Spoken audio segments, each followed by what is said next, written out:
কুসুমপুর গ্রামের শেষ প্রান্তে ছিল এক গভীর অরণ্য। এই প্রবল শীতে নানান পশুরা প্রত্যেকে নিজেদের মতন জীবন কাটাচ্ছিল। একদিন শেয়ালের দল, মা, আমাকে মাকা সন্দেশ দিয়ে মাটি সাপড়া করে দাও। আর আমারটা ভিতরে ক্ষীর দিয়ে করে দাও। আমারটার ভেতরে নারকেলের পুর দেবে, হ্যাঁ, আর কিছু না।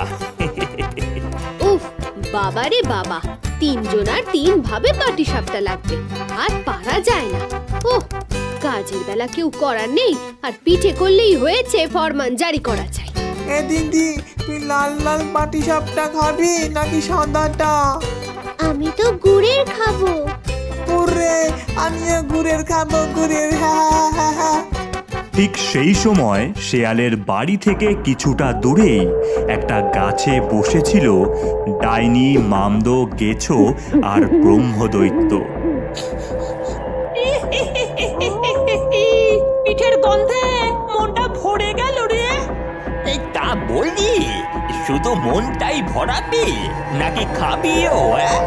হ্যাঁ রে ডাইনি, গন্ধে পেটটা কেমন করছে রে।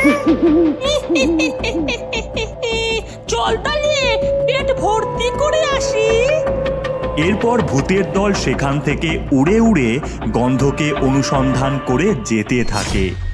এই নে তোদের দুজনার মাখা সন্দেশ আর ক্ষীরের পাটিসাপটা। Hurray, hurray.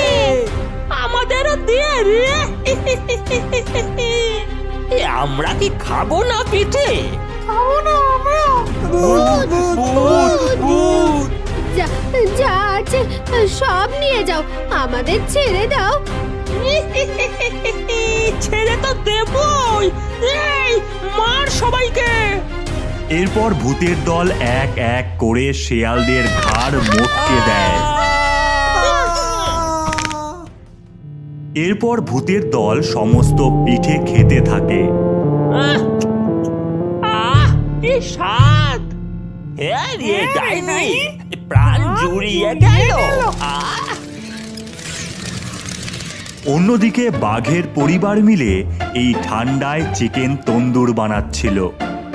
আহা, এই ঠান্ডায় তন্দুর খাবার মজাই আলাদা। ওরে, এই ভালো করে মশলাটা মাখা আর একটু কম খা। গরম থাকতে থাকতে খেতে খুবই ভালো লাগে। আহা আহা। আমার জন্য একটা গোটা লেগ দাও। আমারও যে লেগ পিস চাই। এ কি ভূতের দল?